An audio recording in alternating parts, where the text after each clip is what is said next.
welcome to the third Skyrim update. Sorry for the delay, I've been a little bit busy, and I just took a week off the game, but I'm back, so these will be coming back. Hope you enjoy them. Also, this is my dog. You can't see him anymore, but I'll be playing with him a little bit in my front yard, so. We're going to keep this a little short because we got like a 25-minute interview at the end of the show. Want to start off with welcoming the new people. Angie and Magnate told me to do this, or suggested that I do this rather. So I'm going to try and welcome back new people, or welcome new people.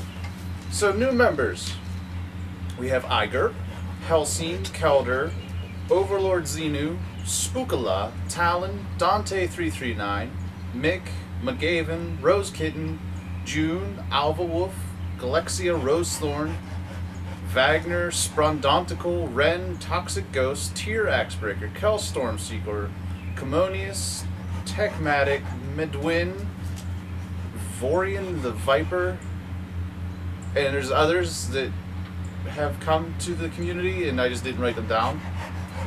But welcome to the community. So yeah, welcome. Hope you're enjoying yourself here so far. I know I am. So yeah, there's new people. New guilds. We have new guilds that have formed in the past couple weeks. We have the Frostmoon Pack, which is a werewolf clan led by Dante339. They do RP, PvE, PvP, and have the strict, well, I don't want to say strict, I'm not a part of it, but they have the alpha, rank and all that. So if you have a werewolf and you're interested in a different style of werewolf, that was rude. Just because I'm talking about werewolves doesn't mean you have to bark, alright? Jeez. Anyway. Yeah, werewolf guild. Next one we have is Clan Black-Briar, which is a part of the Black-Briar family. They'll be trying to gain power and influence throughout the rest of the world. If they fail or not, I don't know. It's the Black-Briars. They make some damn good mead. And the third one is Clan Blackpaw, which I know very little about Clan Blackpaw because they are the most recent one. But the only thing that came with Clan Blackpaw is rumors that they were packed traitors and guards were uneasy whenever they started coming around. So, I mean, could get a little interesting. We might have some Nords that might help the Reachman out. Who knows? But there's the if you want to get in touch with Clan Blackpaw, it is at Brass Monkey, You Funky Monkey 97. The Funky Monkey isn't there, but it's Brass Monkey 97. If you want to get in touch with Clan Black-Briar, I think the @ name is LoveZSORP. I think. It'll be in details below. But yeah, I mean, new guilds. We're growing. We always grow. You can tell by the new members we've had in the past week. I think we had like 6 or 7 of them. So we're still growing. It's awesome. So that goes on to events. Car pass. Car's back. Alright, some events coming up. We have the second battle against Trollhetta. Where the Vigilant are going up from Fullhelm, or actually south from Fullhelm to Trollhetta, to attack Draugr and,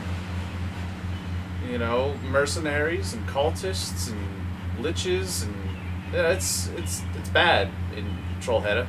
There's a lot of nasty things going on there. So if you would like to participate in a DM'd turn-based emote fight, get in contact with Mallywinks, who plays Royo Wolfborn. It should be Saturday, May the 9th at around 9:30 p.m. Eastern Time. He's also looking for more people who want to DM, so if you're interested, let him know, and he'll get you hooked up. Second event coming up is Surviving the Nords of Skyrim, Part 2. Another second, we have Kettlein and... Where'd that ball go?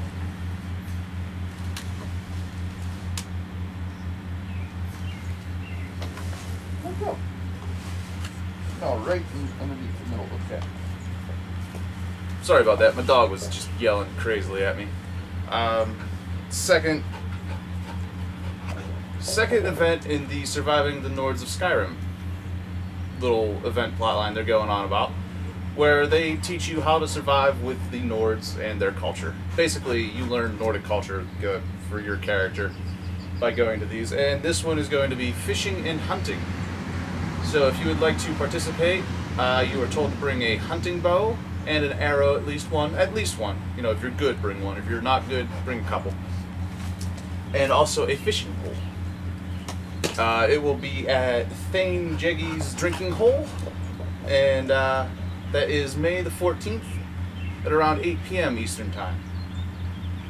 Yeah, those are the. Also, we have the Wednesday night, which is probably either tonight or tomorrow night, at Riften with the Withered Tree and the Order of Raven, weekly tavern night. And then on Saturday as well is the Hammer of Admora's bi-weekly PvP jamboree, as I am starting to call it. Although I shouldn't say that because I'm planning a jamboree myself. So I'll have to come up with a new name. So that's for the events. Moving on, Thread Spotlight. I wanted to spotlight a thread that the human Floyd and I are going to be probably working very hard on for you guys. It's Tales from the Second Era Skyrim. This is going to be everything and anything to do with the Reachman plotline that's coming up later this month. Right now there's not much on it. Just a little teaser that Floyd made and some general posts will be up there.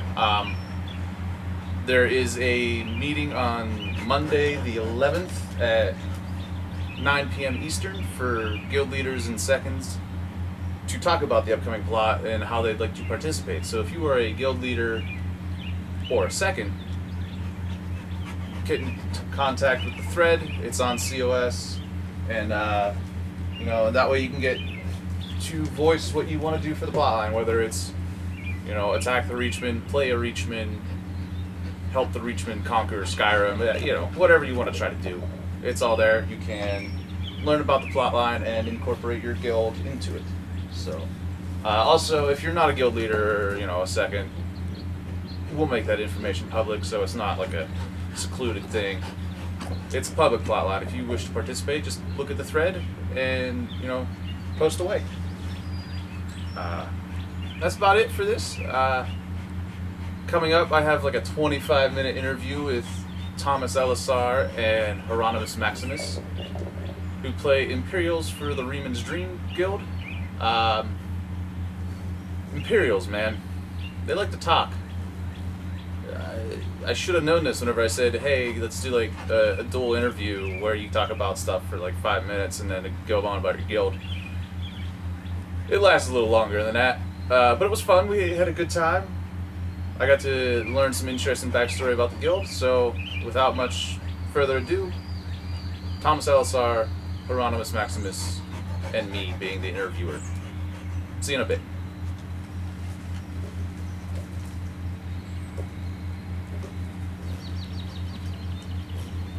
Alright, welcome to the show, Hieronymus Maximus and Thomas Elisar. Hey there. Hi. How you guys doing today? Good, man. How you doing? Pretty good. Alright, so this is a co-interview. Have fun. This is my first one, so, bear with me. It'd be fun. So, Thomas was chosen to go first to discuss his character briefly, so go ahead, Thomas. Stage is yours. Absolutely. All right, so my character is Thomas Elisar. He's Imperial. He's loyal to the Ebonheart Pact. He is actually a survivor of the fall of the Imperial City. He was raised in Shadenhall, and he's served with the 10th Imperial Legion. He helped train soldiers, do scouting runs, and he was there when the first Dark Anchor fell right above the White Gold Tower. Skating forward, he was there when Remora started flooding the city. He tried to bring together a handful of volunteers and what was left of the 10th Legion that was loyal to him to try to mount a counteroffensive to take back the Imperial City. It failed miserably, but his men had actually agreed that they would die for their captain. He didn't know about this. So not only did he have to watch his country fall to pieces, but he watched his men that he had grown to love and respect and serve with die for him. And he was captured and tortured at the hands of Metamarco, who basically wanted to keep him alive long enough to haunt him, to let him watch the city and the home that he loved so much fall right before him. And he escaped and found his way into an Ayleid tomb, very, very injured, a few broken bones, suffering blood loss. And he was getting ready to pass out. And as his vision was darkening, he saw a figure approaching him. And at this point, he thought he was dead. He assumed, okay, this is one of those wraiths that my parents told me about, that every Imperial parent tells their children about to keep them away from Ayleid ruins. And voice saying, "I'm not going to hurt you." He looked, and it was an Ayleid spirit there talking to him.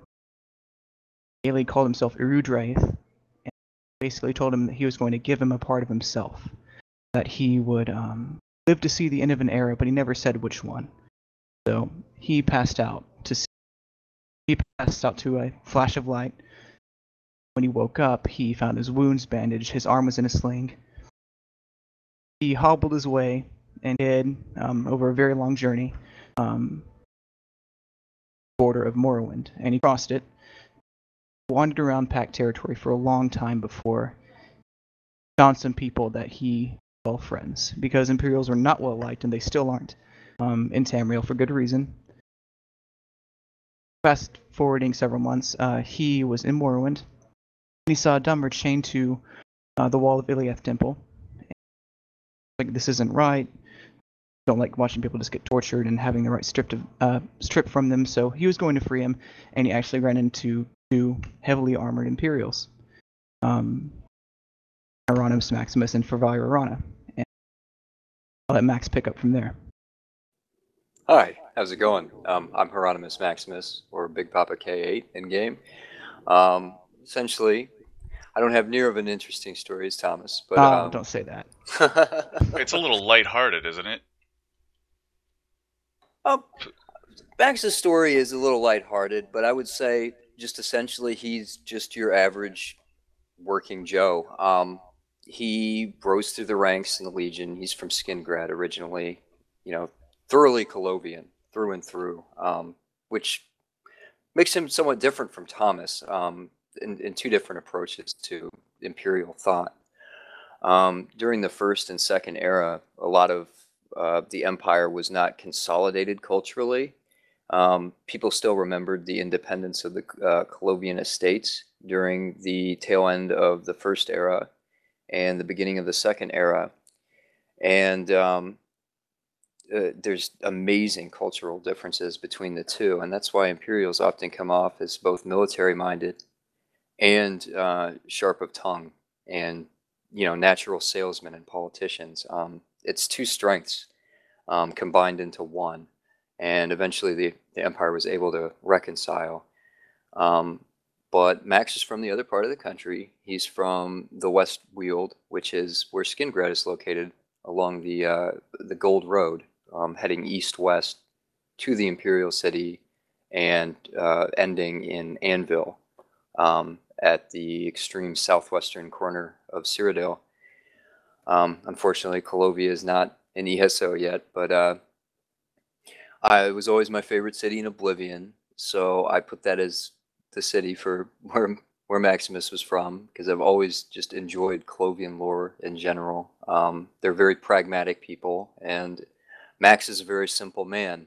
He essentially joined the Legion when he came of age because his mother was sick and his father had to resign his post. So Maximus essentially was a grunt. He worked under a quartermaster for some time, dug the biggest latrine Kavanch has ever seen. Quite proud of that. That's a title you should carry around daily. Yeah. You think so? You think so? Yeah, whatever. Next time I meet Max in game, I just want you to announce Hieronymus Maximus, the builder of the largest latrine. Well, hey, there's pride in that, and I'll tell you what. If it's the eighth wonder of Cyrodiil or Tamriel, it'd be quite interesting. But Max ended up doing his 20 in the Legion. A lot of his action took him through the Gold Coast to deter pirate and privateer raids, bandit raids, the like. A lot of domestic security tasks being in the reserves. He signed on with the 18th Legion in a Colovian cohort. Worked there, did that for a number of years before being called to go down to what was formerly called the South Weald, which is now Reaper's March.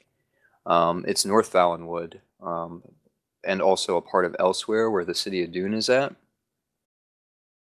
And that's where he saw the most of his action. What happened in regards to the Colovian occupation of Reaper's March was essentially a land grab, and one that they've tried for years and years and years and years to accomplish, to successfully occupy the lands, but they've been pushed back continually by Bosmer and by Khajiit, either working for the Dominion or independently, and it's been hard to hold the land, and it's located directly south of the River Strid, is where the region is, and it's bordered on the north by that, and Colovia is due north of there. So for quite a long time, it had a lot of military and strategic importance, as well as decent farmland, which was of vital necessity to the Colovian estates, and in particular to the government in the imperial city. And essentially, back in Rieman's day, during the Second Empire, they had built a series of fortifications all around Valenwood, because Valenwood used to actually be controlled by said Second Empire. And there is a fort there called Fort Sphinxmoth, and it's in ruins as of the time of the game. But prior to the fort falling into ruins, it was used as a garrison for the occupying forces. Of course, by the time Max got there, it was essentially a matter of camping out near said ruins and going out on night raids to repel the raids from the Bosmeri and Khajiiti insurgents that would attack and ransack Colovian villages that, depending on which way you want to look at it, either rightfully or wrongfully, occupied. And so Max led some night raids. He did some very bad things to essentially try and stop the insurgency. He'd be given a list of names, and he'd be told to go into a village in the middle of the night and essentially either kill like a prominent clan mother or war chief's family, and the entirety of the family. Essentially terrorism to counter terrorism. And it, as you can imagine, it took its toll on Max. But he continued to do what he thought was right for his country at the time. And this was during the reign of the Longhouse emperors, who intermarried with the Tharns, finally terminating in Leavic when Varan Aquilarius killed him in 573, I think it was.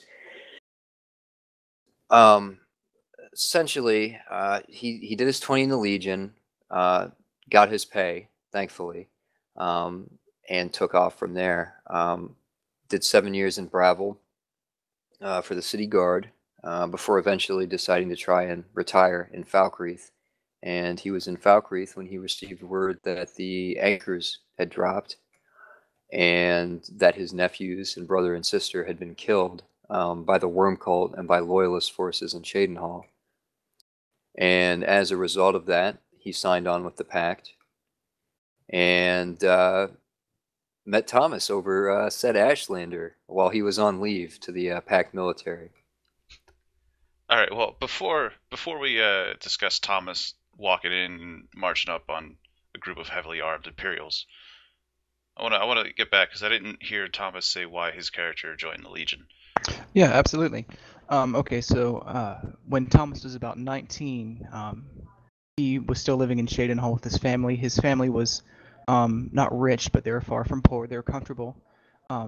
They were well respected. They were well liked. They were known as a very lawful and fair-minded family. The night came where a bunch of Altmer ran into the city and basically tried to sack it. I mean, they started burning. Excuse me, phone is going crazy.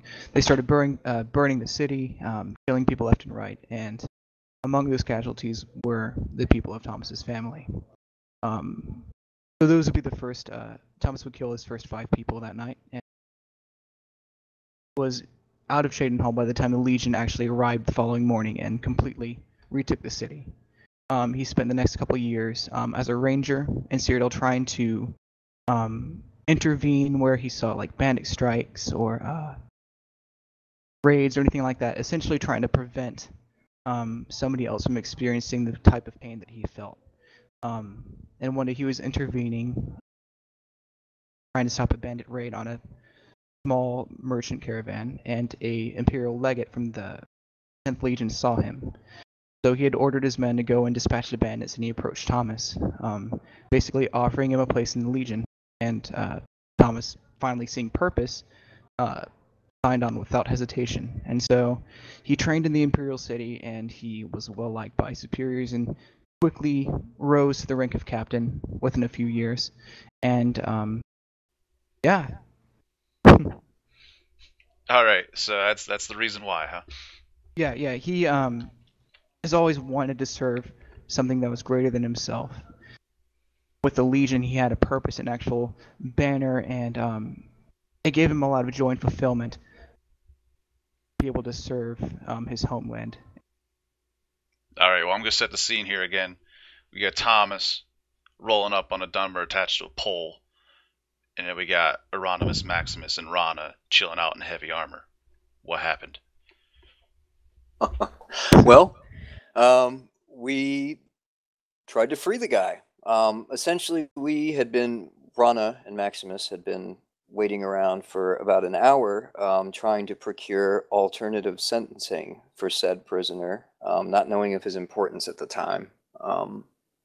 And our intention was to try and press said person into packed military service and then free him. Figured with a couple of well-placed bribes, we could probably accomplish that. However, that didn't end up coming to fruition. And when we were done waiting on the magistrates, we went over to where the prisoner was kept and decided to talk to him. And then that's when we ran into Thomas. And it turned out that we had a common goal in that. Thomas gave Maximus a dagger, and Maximus buried the dagger right underneath the prisoner's feet and said, essentially, if you're going to strive for your freedom, then you might have to fight for your freedom when the time is right. And with that, they left, and I guess Thomas could take it from here. Yeah, absolutely.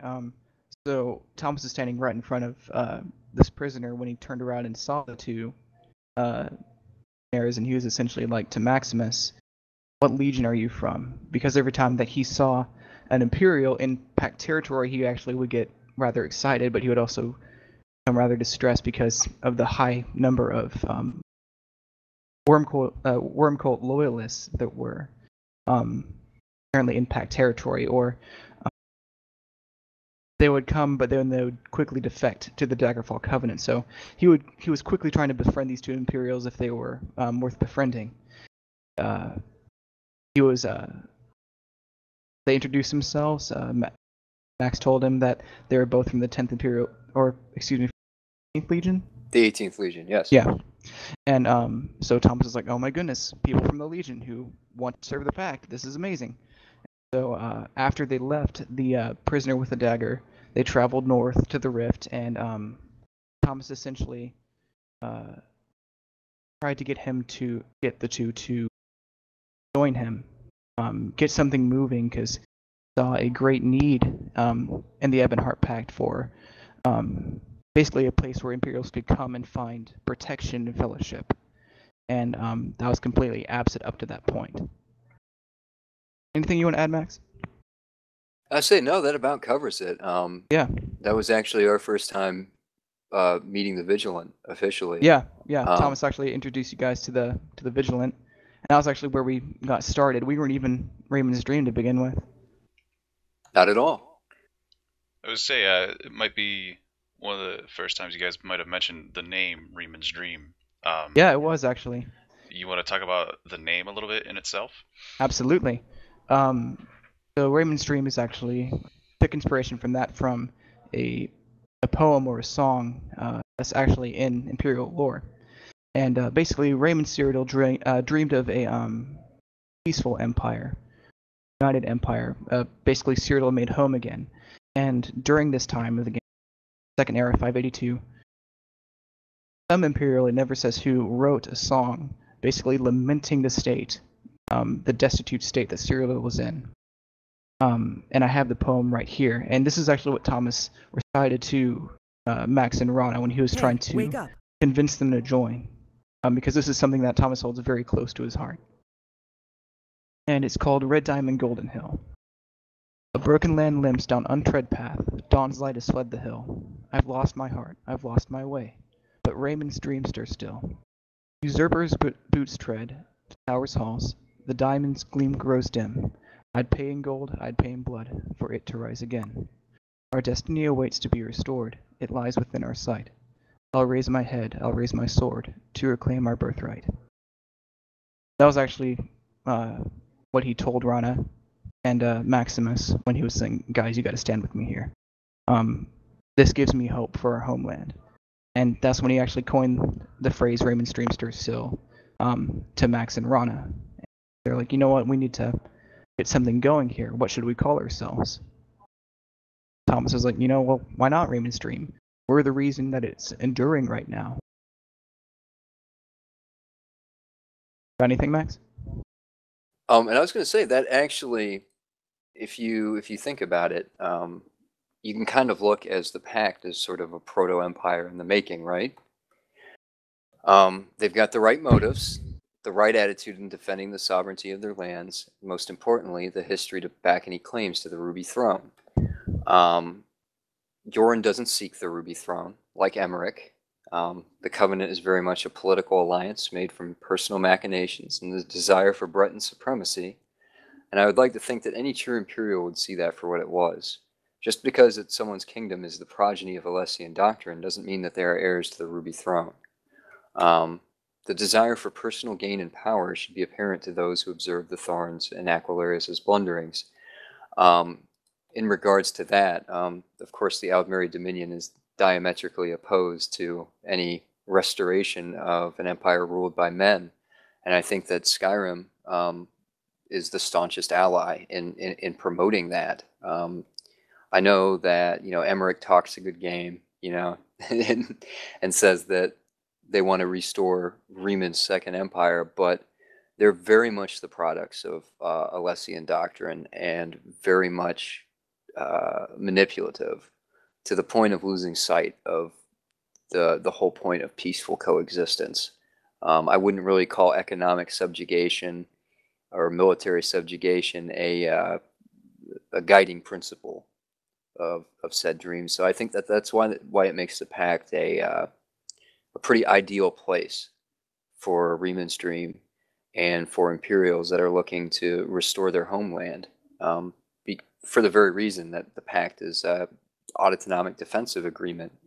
Essentially, their goals for Cyrodiil shouldn't be any different than anyone that wants to just see the simple restoration of the Empire, whether or not that's with Pact guidance or under supervision of the Pact.